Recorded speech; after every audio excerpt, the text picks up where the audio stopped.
Buckingham Palace in London. Its history began modestly in the year 1703.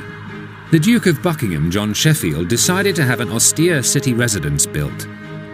60 years later, King George II bought the building and began remodelling it.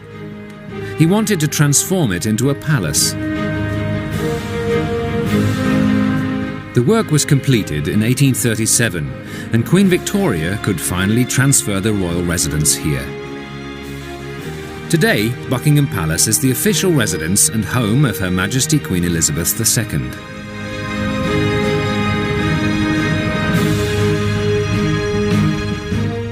The throne room, with the Queen's throne on the left and her husband Prince Philip's throne flanking it on the right.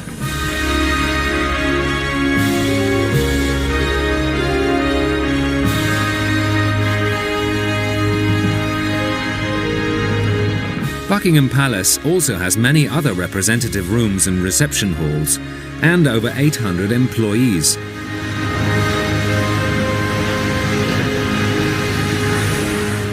The state rooms are the centre of the activities in the palace. They contain an extensive art collection that includes paintings, tapestries, sculptures, precious porcelain pieces, and antique furniture.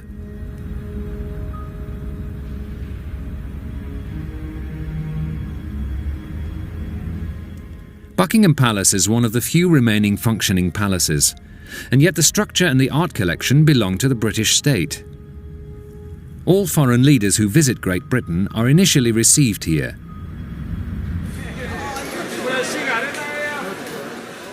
Some 50,000 people participate each year in audiences and banquets on the palace grounds. The office wing of the palace. A few rooms down is where the Queen works. Her Master of Ceremonies has lots to do, for the royals have lots of commitments and appointments that must be organised and managed. Serving Her Majesty the Queen requires exact knowledge of the court ceremony. Queen Elizabeth II changed court protocol. Nowadays, anyone can enter the palace.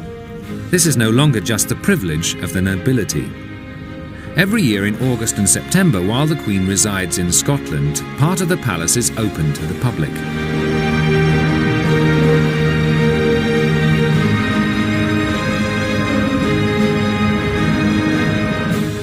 Most visitors end their sightseeing tour with a walk along the south side of the garden, where they can enjoy the majestic view of the palace facade.